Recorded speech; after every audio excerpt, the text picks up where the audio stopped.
സ്ഥിരമായിട്ട് മദ്യപിക്കുന്ന ഒരു വ്യക്തിയാണോ നിങ്ങൾ? പണ്ടെപ്പോഴോ തുടങ്ങിയിട്ട് ഇപ്പോൾ നിർത്താൻ പറ്റാത്ത ഒരു അവസ്ഥയായിട്ടുണ്ടോ?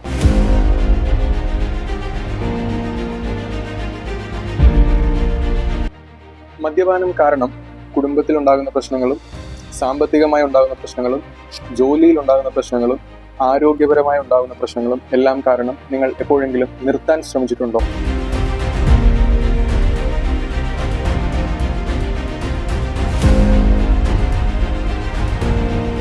പലതവണ നിർത്താൻ ശ്രമിച്ചിട്ട് പരാജയപ്പെട്ടവരാണോ നിങ്ങൾ?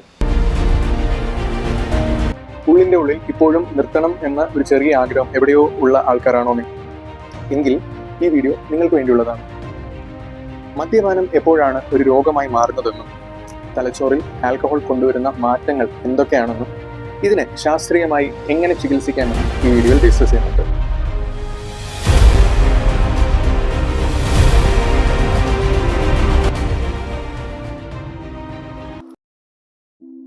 ഒരു കഥ പറഞ്ഞു തുടങ്ങാം. ഒരു വ്യക്തി അദ്ദേഹത്തിൻ്റെ 20ാമത്തെ വയസ്സിൽ സുഹൃത്തുക്കളോടൊപ്പം ആദ്യമായിട്ട് മദ്യം ഉപയോഗിക്കുകയാണ്. ചിലപ്പോൾ സുഹൃത്തുക്കൾ നിർബന്ധിച്ചുകൊണ്ടാകാം, അല്ലെങ്കിൽ ചിലപ്പോൾ ഇതിൻ്റെ സുഖം എന്താണെന്ന് അറിയാൻ വേണ്ടി ഒരു ക്യൂരിയോസിറ്റി കൊണ്ട് ചെയ്തു പോകുന്നതാണ്. കാലക്രമേണ ഇവർക്ക് ഇത് ഒരു ആഴ്ചയിൽ ഒരു 2-3 തവണയൊക്കെ ഇവർ മദ്യം ഉപയോഗിക്കാൻ തുടങ്ങും. കുറച്ച് കാലങ്ങളോട് കഴിയുമ്പോഴത്തേക്കും ഇവർക്ക് ഇത് ഡെയിലി വേണം എന്നൊരു തോന്നൽ വരും. അങ്ങനെയുള്ള വ്യക്തികൾ ആദ്യം ഇവരെ ചിലപ്പോൾ ബിയറിൽ നിന്നൊക്കെ ആയിരിക്കും തുടങ്ങുക. പിന്നീട് ഈ ബിയറിൽ നിന്ന് ആദ്യം കിട്ടിയിരുന്ന ലഹരി അല്ലെങ്കിൽ കിക്ക് ഇവർക്ക് പിന്നീട് കിട്ടില്ല. അതുകൊണ്ട് തന്നെ ഇവർ ചിലപ്പോൾ ആൽക്കഹോളിന്റെ കണ്ടന്റ് കൂടുതലുള്ള, ചിലപ്പം വിസ്കി ആവാം അല്ലെങ്കിൽ റം ആവാം, അങ്ങനെ കൂടുതൽ കോൺസെൻട്രേറ്റഡ് ആയിട്ടുള്ള ആൽക്കഹോളിക് ഡ്രിങ്ക്സിലേക്ക് ഇവർ പിന്നീട് മാറും. അപ്പോൾ ഇതിന് നമ്മൾ ടോളറൻസ് എന്ന് പറയും. അതായത് ബ്രെയിനിന് ആദ്യം കിട്ടിയിരുന്ന എഫക്റ്റ് കിട്ടണമെങ്കിൽ കൂടുതൽ സ്ട്രോങ് ആയിട്ടുള്ള മദ്യം കൂടുതൽ അളവിൽ വേണ്ട ഒരു സിറ്റുവേഷനിലേക്ക് പോകും. അതായത് ആദ്യം ചിലപ്പോൾ ഒരു 90 ml ഉപയോഗിക്കുന്ന ഒരു വ്യക്തി കുറച്ച് കാലം കഴിയുമ്പോഴത്തേക്ക് 150 ml എത്തും, പിന്നെ ഒരു 360 ml എത്തും, പിന്നീട് ഒരു ഫുൾ ബോട്ടിൽ ഇല്ലാതെ ചിലപ്പോൾ ഇവർക്ക് കേക്ക് കിട്ടിയെന്ന് വരില്ല. ഇതിന് നമ്മൾ ടോളറൻസ് എന്ന് പറയും. വേറൊരു കാര്യം എന്താണെന്ന് പറഞ്ഞു കഴിഞ്ഞാൽ ഇവർക്ക് ചിലപ്പോൾ ഇന്നിപ്പോൾ ഒരു വ്യക്തി തീരുമാനം എടുക്കുകയാണ്, ഞാനിന്ന് 150 ml കുടിക്കുകയുള്ളൂ എന്ന് ചിലപ്പോൾ തീരുമാനം എടുത്താൽ പോലും ഇവർക്ക് 150 ml നിർത്താൻ പറ്റില്ല. ഇവർ പിന്നെയും കൺട്രോൾ ഇല്ലാതെ കുടിച്ചുകൊണ്ടിരിക്കുക. അപ്പോൾ അതിനെ നമ്മൾ ലോസ് ഓഫ് കൺട്രോൾ എന്ന് പറയും. പിന്നീട് ഈ മദ്യപാനം കാരണം ഉണ്ടാകുന്ന ഒരു പ്രശ്നം എന്ന് പറഞ്ഞു കഴിഞ്ഞാൽ ഇവരുടെ കുടുംബത്തിൽ ചിലപ്പോൾ ഇവരുടെ ഭാര്യയായിട്ടാവാം, മക്കളായിട്ടാവാം, മാതാപിതാക്കളുമായിട്ടാവാം, മദ്യത്തിന്റെ ലഹരിയിൽ ചിലപ്പോൾ ഇവർ അക്രമാസക്തമാകാം. അതായത് ചിലർ ഷൗട്ട് ചെയ്യത്തേ ഉള്ളൂ, അതായത് ശബ്ദം ഉയർത്തി സംസാരിക്കത്തേ ഉള്ളൂ. ചിലർ ഫിസിക്കലി അഗ്രസീവ് ആവും, അതായത് ചിലപ്പോൾ മാതാപിതാക്കളെ അടിക്കുക, അല്ലെങ്കിൽ ഭാര്യയെ അടിക്കുക, അല്ലെങ്കിൽ മക്കളെ അടിക്കുക, അങ്ങനെ ഒത്തിരി കാര്യങ്ങൾ മദ്യലഹരിയിൽ ഇവർ ചെയ്തു പോകും. ചിലപ്പോൾ പിറ്റേന്ന് ഈ ലഹരി മാറി കഴിയുമ്പോൾ ഇവർക്ക് കുറെ കാര്യങ്ങൾ ഓർമ്മയുണ്ടാവില്ല. കുറച്ച് കാര്യങ്ങൾ ബാക്കിയുള്ളവർ പറഞ്ഞു കൊടുക്കുമ്പോൾ ഇങ്ങനെയൊക്കെ ചെയ്തിരുന്നു എന്ന് പറയുമ്പോൾ ചിലപ്പോൾ ഇവർക്ക് കുറ്റബോധം വരാം. ഇങ്ങനെ കുറ്റബോധം ഉണ്ടെങ്കിൽ പോലും ഇവർക്ക് പിറ്റേന്നും ഇവരെന്ത് ചെയ്യും, അതേപോലെ തന്നെ തലേദിവസം ചെയ്തത് എന്താണോ അതേ രീതിയിൽ തന്നെ മദ്യപിക്കാൻ തുടങ്ങും. കാരണം ഇവർക്ക് കൺട്രോൾ ചെയ്യാൻ പറ്റില്ല. ഇനി എപ്പോഴെങ്കിലും ഇവർക്ക് കൺട്രോൾ ചെയ്ത് ഇവർ പരമാവധി ട്രൈ ചെയ്യുന്നുണ്ടെങ്കിൽ പോലും ഇവർക്ക് വിഡ്രോവൽ സിംറ്റംസ് വരും. വിഡ്രോവൽ സിംറ്റംസ് എന്ന് പറഞ്ഞു കഴിഞ്ഞാൽ ഒരു വ്യക്തി സ്ഥിരമായിട്ട് ഒരു നിശ്ചിത അളവിൽ കൂടുതൽ മദ്യപിച്ചുകൊണ്ടിരുന്ന ഒരു വ്യക്തി ഒരു ദിവസം പെട്ടെന്ന് മദ്യപാനം നിർത്തുന്ന ഒരവസ്ഥയിൽ ഈ വ്യക്തിക്കുണ്ടാകുന്ന ഫിസിക്കലായിട്ടുള്ള പ്രോബ്ലംസ് ആണ്. അപ്പോൾ ഇതിനെ നമുക്ക് രണ്ടായിട്ട് തരംതിരിക്കാം. സിമ്പിൾ വിഡ്രോവൽ എന്ന് പറയും, കോംപ്ലിക്കേറ്റഡ് വിഡ്രോവൽ എന്ന് പറയും. എന്താണ് സിമ്പിൾ വിഡ്രോവൽ? സിമ്പിൾ വിഡ്രോവൽ എന്ന് പറഞ്ഞു കഴിഞ്ഞാൽ ഒരു വ്യക്തി മദ്യപിക്കുന്നത് നിർത്തി കഴിഞ്ഞു കഴിഞ്ഞാൽ കുറച്ച് സമയം കഴിയുമ്പോഴത്തേക്കും ഈ വ്യക്തിക്ക് ചിലപ്പോൾ ട്രെമേഴ്സ് എന്ന് പറഞ്ഞു കഴിഞ്ഞാൽ കൈ വരയ്ക്കാൻ തുടങ്ങാം. ഈ കൈ വരയ്ക്കുന്ന കാരണം ചിലപ്പോൾ അവർക്ക് ജോലി ചെയ്യാൻ ബുദ്ധിമുട്ടുണ്ടാവും, അല്ലെങ്കിൽ ഒരു പബ്ലിക്കായിട്ട് ഒരു സ്ഥലത്ത് പോകുമ്പോൾ അവർക്ക് ഓക്വേർഡായിട്ട് അവർക്ക് ഫീൽ ചെയ്യും. രണ്ടാമത്തെ കാര്യം എന്ന് പറഞ്ഞു കഴിഞ്ഞാൽ ചിലപ്പോൾ അവർക്ക് രാത്രി ഉറങ്ങാൻ പറ്റത്തില്ല. അതായത് ഇവർ ഇത്രയും കാലം മദ്യത്തിന്റെ സഹായത്തോടെ അല്ലെങ്കിൽ മദ്യപിച്ചായിരിക്കും ഇവർ ഉറങ്ങിക്കൊണ്ടിരിക്കുക. സഡനായിട്ട് നിർത്തി കഴിയുമ്പോഴത്തേക്ക് ഇവർക്ക് രാത്രി ഉറക്കം വരില്ല. ഉറക്കം ഇല്ലാതാകുമ്പോഴത്തേക്കും ഇവർക്ക് ഭയങ്കര ബുദ്ധിമുട്ട് വരും. മൂന്നാമത്തെ കാര്യം എന്ന് പറഞ്ഞു കഴിഞ്ഞാൽ ചിലപ്പോൾ അവർക്ക് ഭയങ്കരമായിട്ട് ഇവർ ആൻഷ്യസ് ആവും. ആൻഷ്യസ് എന്ന് പറഞ്ഞു കഴിഞ്ഞാൽ ഭയങ്കര ടെൻഷൻ വരിക. അതായത് ചില വ്യക്തികൾ പറയും എനിക്ക് നെഞ്ചിന് മുകളിൽ ഒരു ഭാരം ഇരിക്കുന്ന പോലെ തോന്നുന്നു, അല്ലെങ്കിൽ ചില വ്യക്തികൾ പറയും എനിക്ക് എൻ്റെ നെഞ്ചെടുപ്പ് ഫീൽ ചെയ്യുന്നു. ചില വ്യക്തികൾ പറഞ്ഞ് എന്തോ സംഭവിക്കാൻ പോകുന്നു, ഞാൻ മരിക്കാൻ പോകുന്ന പോലെയൊക്കെ എനിക്ക് തോന്നുന്നു. അങ്ങനെ ഇങ്ങനത്തെ ബുദ്ധിമുട്ടുകളൊക്കെ വരുമ്പോഴത്തേക്കും ചില വ്യക്തികൾ എന്ത് ചെയ്യും, ഇത് കൺട്രോൾ ചെയ്യാൻ പറ്റാതെ അവർ പിന്നെയും മദ്യപിക്കാൻ തുടങ്ങും. ഇത് സിമ്പിൾ വിഡ്രോവലിന്റെ സയൻസ് ആണ് ഞാൻ പറഞ്ഞത്. ഇനി കോംപ്ലിക്കേറ്റഡ് വിഡ്രോവൽ എന്ന് പറയുമ്പോഴത്തേക്ക് 2 തരത്തിൽ നമുക്ക് ഇതിനെ സ്പ്ലിറ്റ് ചെയ്യാം. ഒന്നാമത്തേത് ഡെലീറിയം എന്ന് പറയും, രണ്ടാമത്തേത് സീഷേഴ്സ് എന്ന് പറയും. എന്താണ് ഡെലീറിയം? ഡെലീറിയം എന്ന് പറഞ്ഞു കഴിഞ്ഞാൽ സിമ്പിൾ ആയിട്ട് പറയുകയാണെങ്കിൽ സ്ഥലകാല ബോധം നഷ്ടപ്പെടുക. അതായത് ഈ വ്യക്തി എവിടെയാണ് എന്നുള്ള കാര്യം അദ്ദേഹത്തിന് തിരിച്ചറിയാൻ പറ്റാത്തൊരവസ്ഥ വരിക. ചുരുക്കി പറഞ്ഞു കഴിഞ്ഞാൽ ഇപ്പോൾ ഈ വ്യക്തി ചിലപ്പം അദ്ദേഹത്തിന്റെ വീട്ടിലായിരിക്കും. അപ്പോൾ ആ വീട്ടിൽ ചിലപ്പോൾ അയാൾ പറയും ഓക്കെ ഇത് ഞാൻ വീട്ടിലല്ല, ഞാൻ ഇപ്പോൾ പോലീസ് സ്റ്റേഷനിലാണ്, അല്ലെങ്കിൽ ഞാൻ ബസ് സ്റ്റാൻഡിലാണ്. പിന്നെ രണ്ടാമത്തെ കാര്യം എന്ന് പറഞ്ഞു കഴിഞ്ഞാൽ ആളുകളെ തിരിച്ചറിയാൻ പറ്റാത്ത അവസ്ഥ വരും. ചിലപ്പം ഭാര്യ അടുത്ത് നിൽക്കുന്നുണ്ടാവും, മക്കളടുത്ത് നിൽക്കുന്നുണ്ടാവും, മാതാപിതാക്കൾ അടുത്ത് നിൽക്കുന്നുണ്ടാവും. പക്ഷേ ഈ വ്യക്തിക്ക് ഇത് ആരാണ് എന്താണെന്നൊന്നും ചിലപ്പോൾ മനസ്സിലാവില്ല. ഇവർ പറയും ഇത് ആരൊക്കെയാണെന്ന് മനസ്സിലാവില്ല. അങ്ങനെ ഒരു ഫുൾ കൺഫ്യൂഷൻ സ്റ്റേജ്. മൂന്നാമത്തെ കാര്യം എന്ന് പറഞ്ഞു കഴിഞ്ഞാൽ സമയം എത്രയായെന്നുള്ള ഒരു ബോധം ഇവർക്ക് ഉണ്ടാവില്ല. ചിലപ്പോൾ രാവിലെ ആണെങ്കിൽ ഈ വ്യക്തി പറയും രാത്രിയാണ്, അല്ലെങ്കിൽ രാത്രിയാണെങ്കിൽ ഈ വ്യക്തി പറയും ചിലപ്പോൾ ഉച്ചയാണ്. അങ്ങനെ ഇവർക്ക് സ്ഥലം, സമയം, അതുപോലെ തന്നെ വ്യക്തികൾ, ഈ മൂന്ന് കാര്യത്തിനോടുള്ള തിരിച്ചറിവ് ഇവർക്ക് നഷ്ടമാകും. മൂന്നാമത്തെ കാര്യം എന്ന് പറഞ്ഞു കഴിഞ്ഞാൽ ഈ ഡെലിറിയത്തിൽ വരുന്നതെന്ന് പറഞ്ഞു കഴിഞ്ഞാൽ ചിലപ്പോൾ ഇവർക്ക് ട്രാൻസിയന്റ് ആയിട്ടുള്ള സൈക്കോട്ടിക് സിംറ്റംസ് വരാം. സൈക്കോസിസ് എന്താണെന്നും സൈക്കോട്ടിക് സിംറ്റംസ് എന്താണെന്നും ഞാൻ ഇതിന് മുന്നത്തെ വീഡിയോയിൽ സ്കിസോഫ്രീനെ കുറിച്ചുള്ള വീഡിയോയിൽ പറഞ്ഞിട്ടുണ്ട്. അത് കാണാത്തവർക്ക് അതിന്റെ ലിങ്ക് ഞാൻ ഈ വീഡിയോയുടെ താഴെ കൊടുത്തിട്ടുണ്ട്. അപ്പോൾ ഇതിൽ വരുന്ന സൈക്കോട്ടിക് സിംറ്റംസ് എന്ന് പറഞ്ഞു കഴിഞ്ഞാൽ പ്രധാനമായിട്ട് ഓഡിറ്ററി ഹാലുസിനേഷൻസ് വരാം. ഓഡിറ്ററി ഹാലുസിനേഷൻസ് എന്ന് പറഞ്ഞു കഴിഞ്ഞാൽ ആരോ ചെവിയിൽ സംസാരിക്കുന്നുണ്ട്. ചിലപ്പോൾ അത് മോശമായിട്ടുള്ള എന്തെങ്കിലും കാര്യങ്ങളായിരിക്കാം. അപ്പോൾ ഇത് കാരണം ഈ വ്യക്തികൾക്ക് ഭയങ്കര ഡിസ്ട്രസ് ഉണ്ടാകും. രണ്ടാമത്തെ കാര്യം എന്ന് പറഞ്ഞാൽ വിഷ്വൽ ഹാലുസിനേഷൻസ് വരാം. അതായത് ചിലപ്പോൾ പ്രാണികൾ വരുന്നത് പോലെയോ അല്ലെങ്കിൽ പാമ്പുകൾ എഴുതുന്ന പോലെയോ അങ്ങനെ പലതരം ഹാലുസിനേഷൻസ് ഇവർക്ക് തോന്നാം. ഇതുകൂടാതെ ചിലപ്പോൾ ഇവർക്ക് പേഴ്സിക്യൂട്ടറി ഡെലൂഷൻസ് വരാം. അതായത് ആരൊക്കെ എന്നെ ഉപദ്രവിക്കാൻ വരുന്നു, ആരൊക്കെ എന്നെ ഫോളോ ചെയ്യാൻ വരുന്നു, എല്ലാവരും എന്നെ പറ്റിയാണ് സംസാരിക്കുന്നത്. അങ്ങനെ ഈ വ്യക്തി ഭയങ്കര ഇതൊക്കെ കാരണം ഈ വ്യക്തി ഭയങ്കര ഒരു ഭയത്തിലായിരിക്കും ഉണ്ടാവുക. അപ്പൊ ഇതിന്റെ ഒക്കെ കാരണമായിട്ട് ചിലപ്പോൾ ഈ വ്യക്തി ഭയങ്കര ചിലപ്പോൾ അക്രമാസക്തമാവാം. എന്താണ് ഈ വ്യക്തി ചെയ്യുന്നതെന്ന് ഒരു ബോധവും ആ വ്യക്തിക്ക് ഉണ്ടാവില്ല. അപ്പൊ ഇത് ആ വ്യക്തിക്കും ശാരീരികമായിട്ടുള്ള പ്രശ്നങ്ങൾ ഉണ്ടാക്കും. അതുപോലെ തന്നെ ഈ വ്യക്തി ചിലപ്പം ഈ ചുറ്റുമുള്ള ആൾക്കാർക്കും ഒരു അപകടം ഉണ്ടാക്കാനുള്ള ഒരു സാധ്യതയുണ്ട്. ഇതാണ് ഡെലീരിയം എന്ന് പറയുന്നത്. ഇനി എന്താണ് സീഷേഴ്സ് എല്ലാവർക്കും അറിയാൻ പറ്റും. ഇത് കോമൺ ആയിട്ട് പറയുകയാണെങ്കിൽ ഫിറ്റ്സ് എന്ന് പറയും, അല്ലെങ്കിൽ അപസ്മാരം എന്നൊക്കെ പറയും. അതായത് സാധാരണ അപസ്മാരം പോലെയല്ല, ഇത് ആൽക്കഹോൾ വിഡ്രോവൽ സീഷേഴ്സ് എന്നാണ് പറയുക. എന്തുകൊണ്ടാണ് ഇത് വരുന്നത്? അതായത് നമ്മുടെ തലച്ചോറിൽ 2 തരം ന്യൂറോ ട്രാൻസ്മിറ്റേഴ്സിലാണ് പ്രധാനമായിട്ടും ഈ ആൽക്കഹോൾ അഫക്ട് ചെയ്യുന്നത്. ഒന്ന് ഗാബ എന്ന് പറയുന്ന ഒരു ന്യൂറോ ട്രാൻസ്മിറ്റർ ഉണ്ട്, അല്ലെങ്കിൽ ഒരു രാസപദാർത്ഥം ഉണ്ട്. അതുപോലെ തന്നെ ഗ്ലൂട്ടാമേറ്റ് എന്ന് പറയുന്നത് വേറൊരു ന്യൂറോ ട്രാൻസ്മിറ്റർ ഉണ്ട്. ഈ ഗാബ എന്ന് പറയുന്ന ഈ ന്യൂറോ ട്രാൻസ്മിറ്ററിലാണ് ആൽക്കഹോൾ അല്ലെങ്കിൽ മദ്യം പ്രധാനമായിട്ടും ആക്ട് ചെയ്യുന്നത്.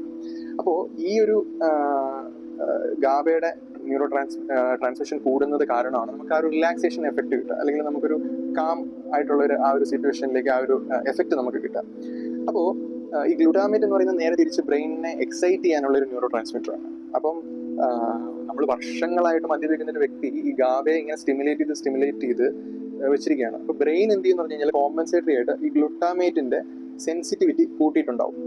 അതായത് ഗ്ലൂട്ടാമേറ്റ്, ചുരുക്കി പറഞ്ഞു കഴിഞ്ഞാൽ സിമ്പിൾ ആയിട്ട് പറയുകയാണെങ്കിൽ ഗ്ലൂട്ടാമേറ്റ് നല്ല ഒരു ഹൈ ആയിട്ടുള്ള ഒരു അവസ്ഥയിലായിരിക്കും നിൽക്കുക സ്ഥിരമായിട്ട് മദ്യപിക്കുന്ന ഒരു വ്യക്തിയിൽ. അപ്പോൾ കാരണം നമ്മളിവിടെ ഗാബേനെ നമ്മൾ പാരലായിട്ട് സ്റ്റിമുലേറ്റ് ചെയ്തുകൊണ്ടിരിക്കുകയാണ്. ഒരു ദിവസം സഡൻ ആയിട്ട് ഈ വ്യക്തി മദ്യം നിർത്തി കഴിയുമ്പോൾ ഈ ഗാബയിലുള്ള സ്റ്റിമുലേഷൻ അങ്ങ് നിൽക്കുകയാണ്. അതായത് റിലാക്സിങ് ആയിട്ടുള്ള സാധനം ഇല്ല, മറിച്ച് സ്റ്റിമുലേറ്റിംഗ് ആയിട്ടുള്ള സാധനമാണെങ്കിൽ കൂടി നിൽക്കുകയാണ്. അങ്ങനെ നിൽക്കുന്ന ഒരു അവസ്ഥയിൽ ബ്രെയിൻ ഹൈപ്പർ എക്സൈറ്റേഷനിലേക്ക് പോകും. അങ്ങനെയാണ് സീഷേഴ്സ് ഉണ്ടാകും. ഒരു രോഗാവസ്ഥ ആയിട്ട് ആ വ്യക്തിയുടെ ജീവിതത്തിൽ മാറുമ്പോൾ അത് എന്തുകൊണ്ട് ആണെന്നുള്ള കാര്യങ്ങൾ നമ്മൾ ചിന്തിക്കേണ്ടിയിരിക്കുന്നു. കാരണം ഇത് ബ്രോഡായിട്ട് നോക്കിക്കഴിഞ്ഞ് കഴിഞ്ഞാൽ നമുക്ക് ഇതിനെ ട്രീറ്റ് ചെയ്യാൻ പറ്റുള്ളൂ. അല്ലെങ്കിൽ നമ്മൾ ഈ വ്യക്തിയെ ട്രീറ്റ് ചെയ്ത് കഴിഞ്ഞാലും ഇതേ രീതിയിൽ തന്നെ പിന്നെയും ഈ വ്യക്തി മദ്യത്തിലേക്ക് തിരിച്ചു പോകാനുള്ള സാധ്യത വളരെ കൂടുതലാണ്. അപ്പോൾ സാധാരണയായിട്ട് ഒന്നുകിൽ ഇവർക്ക് ഈ മദ്യം ഇവർ ഉപയോഗിക്കുന്നത് ഇവർക്ക് എന്തെങ്കിലും ഒരു എക്സ്ട്രീം ആയിട്ട് എന്തെങ്കിലും ഒരു ആൻസൈറ്റി അല്ലെങ്കിൽ ഒരു ടെൻഷൻ വരുമ്പോൾ ആണ് കൂടുതലും ഇവർ ഉപയോഗിക്കുക.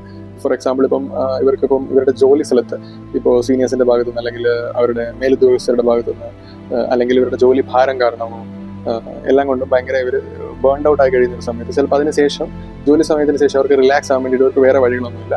അപ്പോൾ ഇവർ മദ്യത്തിലാണ് ഇവരുടെ കോപ്പിംഗ് മെക്കാനിസം, അല്ലെങ്കിൽ മദ്യത്തിലാണ് ഇവർ ആശ്രയിക്കുന്നത്. ഇവരുടെ ഒരു റിലാക്സ് ആകാൻ വേണ്ടിയിട്ട് ഇവർ ആശ്രയിക്കുന്നത്. ചില വ്യക്തികൾക്ക് ഇപ്പോൾ അവരുടെ കുടുംബത്തിൽ ഇപ്പോൾ അവരുടെ ഭാര്യയായിട്ടോ ഭർത്താവായിട്ടോ അല്ലെങ്കിൽ എന്തെങ്കിലും ഇഷ്യൂ ഉണ്ടാവും, അല്ലെങ്കിൽ സഹോദരങ്ങളായിട്ട് ഇപ്പം കൂടുതലും കാണുന്നത് എന്തെങ്കിലും പ്രോപ്പർട്ടിയുടെ കാര്യങ്ങൾ, അല്ലെങ്കിൽ സ്ഥലം ഭാഗം വെക്കുന്നതും, അല്ലെങ്കിൽ അങ്ങനത്തെ എന്തെങ്കിലും ഇഷ്യൂസ് ഒക്കെ വരുമ്പോൾ സഹോദരങ്ങളായിട്ട് പ്രശ്നങ്ങളുള്ളവരുണ്ട്, മാതാപിതാക്കളുമായിട്ട് സ്ഥിരമായിട്ട് പ്രശ്നങ്ങളുള്ളവരുണ്ട്. അപ്പോൾ ഇങ്ങനെയുള്ളവരെല്ലാം ഈ ഒരു സ്ട്രെസ് ഇവർക്ക് താങ്ങാൻ പറ്റാത്തൊരവസ്ഥ വരുമ്പോഴത്തേക്ക് ഇവരുടെ സ്ട്രെസ് കുറയ്ക്കാൻ വേണ്ടിയിട്ടാണ് ഇവർ കൂടുതൽ പേരും ആൽക്കഹോൾ യൂസ് ചെയ്യുന്നത്. അതുപോലെ തന്നെ ചില വ്യക്തികൾക്ക് ഉറക്കമില്ലാത്ത ആൾക്കാരുണ്ട് കുറേ. അപ്പം അവർക്ക് ഈ സ്ലീപ്പ് ഡിസ്റ്റർബൻസ് വരുന്നത് ആക്ച്വലി ഇതിന് ഒത്തിരി കോസുകളുണ്ട്. നമുക്ക് അത് ആക്ച്വലി പ്രോപ്പറായിട്ട് ഇവാലുവേറ്റ് ചെയ്യണം എന്തുകൊണ്ടാണ് ഒരു വ്യക്തിക്ക് സ്ലീപ്പ് ഡിസ്റ്റർബ്ഡ് ആവുന്നത്. അപ്പം അതിന് ആ കോസ് കണ്ടുപിടിച്ചിട്ട് ആ കോസിനെയാണ് ട്രീറ്റ് ചെയ്യേണ്ടത്. അപ്പോൾ ചില വ്യക്തികൾ ആക്ച്വലി ഇങ്ങനെ ഉറക്കത്തിന് ബുദ്ധിമുട്ട് വരുമ്പോൾ മദ്യപിച്ച് കഴിയുമ്പോഴത്തേക്ക് ഇവർക്ക് ഉറങ്ങാൻ പറ്റും. അപ്പം ഇവർ സ്ലോ ആയിട്ട് ഈ ഉറക്കത്തിന് വേണ്ടിയിട്ടാണ് ഫസ്റ്റ് ഇത് യൂസ് ചെയ്ത് തുടങ്ങുന്നത്. പിന്നീട് അത് ഇവരൊരു ഡിപ്പെൻഡൻസ് പാറ്റേണിലേക്ക് പിന്നെ ഇവർ പോവുകയാണ് ചെയ്യുന്നത്. അപ്പോൾ നമ്മളിതിനെ എങ്ങനെയാണ് ഒരു സയന്റിഫിക് ആയിട്ട് ഇതിന് ട്രീറ്റ്മെന്റ് ഉള്ളത്? അപ്പോൾ ആദ്യം തന്നെ ഇതിന് 2 ട്രീറ്റ്മെന്റ് ആണുള്ളത്. ഒന്ന് ഫാർമക്കോളജിക്കൽ മാനേജ്മെന്റും പിന്നെ ഒന്ന് നോൺ ഫാർമക്കോളജിക്കൽ മാനേജ്മെന്റുമാണ്. അപ്പോൾ എന്താണ് ശരിക്കും ഫാർമക്കോളജിക്കൽ മാനേജ്മെന്റ്? ഫാർമക്കോളജിക്കൽ മാനേജ്മെന്റ് നമ്മൾ മരുന്ന് കൊടുക്കുന്നതിനെയാണ് അങ്ങനെ പറയാം. അപ്പോൾ മരുന്ന് കൊടുക്കുക എന്ന് പറഞ്ഞു കഴിഞ്ഞാൽ, ഞാൻ ആദ്യം നിങ്ങളെ പരിചയപ്പെടുത്തിയ ഗാബ എന്ന് പറയുന്ന ന്യൂറോ ട്രാൻസ്മിറ്ററിൽ ആക്ട് ചെയ്യുന്ന മരുന്നുകളുണ്ട്. അപ്പോൾ ആൽക്കഹോൾ എവിടെയാണോ ആക്ട് ചെയ്യുന്നത് അതേ റിസപ്റ്ററിൽ തന്നെ ആക്ട് ചെയ്യുന്ന മരുന്നുകളുണ്ട്, ബെൻസോഡൈസപ്പീൻസ് എന്ന് പറയും. അപ്പോൾ ഈ മരുന്നുകൾ എന്തിനാണ് കൊടുക്കുന്നതെന്ന് വെച്ച് കഴിഞ്ഞാൽ, ഈ ആൽക്കഹോൾ, അതായത് സ്ഥിരമായിട്ട് ആൽക്കഹോൾ യൂസ് ചെയ്യുന്നവർക്ക് വിഡ്രോവൽ സിംറ്റംസ് വരുമ്പോൾ ആ വിഡ്രോവൽ സിംറ്റംസ് കുറയ്ക്കാനും, അതുപോലെ തന്നെ ഞാൻ മുമ്പേ പറഞ്ഞ പോലെ കോംപ്ലിക്കേറ്റഡ് വിഡ്രോവൽ ഇൻക്ലൂഡിങ് ഡെലീറിയം അല്ലെങ്കിൽ സീഷ്യസ്, ഇതിലേക്ക് ആ രോഗികൾ പോകാതിരിക്കാനും കൂടിയാണ് നമ്മൾ ബെൻസോഡൈസപ്പീൻസ് കൊടുക്കുക. അപ്പോൾ ഇത് നമ്മൾ ഒരു പ്രത്യേക ഡോസിൽ, അതായത് ആ വ്യക്തിയുടെ സ്ഥിരമായിട്ടുള്ള ആൽക്കഹോൾ കൺസംഷൻ, അതായത് എത്ര മദ്യമാണ് ആ വ്യക്തി ദിവസേന ഉപയോഗിച്ചിരുന്നത് എന്നുള്ളത് കണക്കാക്കി ഡോസ് ഓരോ വ്യക്തിക്കും ഡിഫറെൻ്റ് ആയിരിക്കും. അതിനനുസരിച്ചിട്ട് നമ്മൾ ഡോസ് തുടങ്ങി ക്രമേണ കുറച്ച് സാവധാനം ആ മരുന്നുകൾ നമ്മൾ നിർത്തുകയാണ് ചെയ്യാറ്. ഇങ്ങനെ നിർത്തിക്കഴിഞ്ഞതിന് ശേഷം നമ്മൾ ഈ വ്യക്തിക്ക് ആൻറ്റി ക്രേവിങ് ഏജൻസ് എന്ന് പറയുന്ന മരുന്നുകളുണ്ട്. അതായത് ഇവർക്ക് ഈ ആൽക്കഹോൾ വേണം എന്ന് പറയുന്ന ഒരു ഏർജ് ഉണ്ടല്ലോ, അതായത് മദ്യപിക്കണം എന്ന് പറയുന്നവർക്ക് മതിയായ ഒരു ആഗ്രഹം വരിക, അല്ലെങ്കിൽ ക്രേവിങ് വരിക. അപ്പോൾ അത് കുറയ്ക്കാൻ വേണ്ടിയിട്ടുള്ള മരുന്നുകളാണ് ആൻറ്റി ക്രേവിങ് ഏജൻസ്. അത് പലതരം മരുന്നുകളുണ്ട്. അത് ഓരോ വ്യക്തിക്കും അവരുടെ ലിവറിൻ്റെ ഫംഗ്ഷനൊക്കെ അനുസരിച്ചിട്ട്, ലിവർ എങ്ങനെയാണ് എന്നൊക്കെ നോക്കിയിട്ടാണ് നമ്മൾ ഈ മരുന്നുകൾ കൊടുക്കുക. അവരുടെ വെയിറ്റ് അനുസരിച്ചിട്ട് ഡോസ് കാൽക്കുലേറ്റ് ചെയ്തിട്ടും പല രീതിയിലും പല മരുന്നുകളുണ്ട്. അങ്ങനെയാണ് നമ്മൾ ആൻറ്റി ക്രേവിങ് ഏജൻസ് കൊടുക്കുക.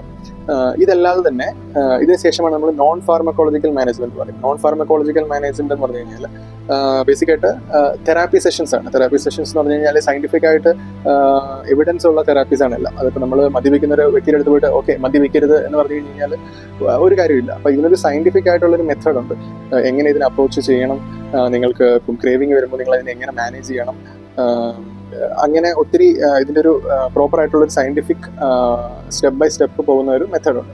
അപ്പോൾ അങ്ങനെ നമ്മൾ തെറാപ്പി സെഷൻസ് ചെയ്യും. പിന്നെ മൂന്നാമത്തെ കാര്യം എന്ന് പറഞ്ഞാൽ ഫാമിലിയെ ബോധവൽക്കരിക്കുക എന്നുള്ളതാണ് ഒരു കാര്യം. അപ്പോൾ ഇതിൽ ഈ ആൽക്കഹോളിസത്തിൽ ഏറ്റവും കൂടുതൽ വേണ്ടതെന്ന് പറഞ്ഞു കഴിഞ്ഞാൽ ഫാമിലിയുടെ ഭാഗത്തു നിന്നുള്ളൊരു സപ്പോർട്ടാണ്. അപ്പോൾ അവരെത്രത്തോളം സപ്പോർട്ട് ചെയ്യുന്നു, അവരെത്രത്തോളം രോഗാവസ്ഥയെ മനസ്സിലാക്കുന്നു എന്നുള്ളതൊക്കെ ഈ രോഗിയുടെ പ്രോഗ്നോസിസിനെ ബാധിക്കും. അപ്പോൾ ഇങ്ങനെ സയൻറ്റിഫിക് ആയിട്ട് നമുക്ക് ഒരുപാട് ട്രീറ്റ്മെൻറ്റ് മെത്തേഡ്സ് ഇപ്പോൾ അവൈലബിൾ ആണ്.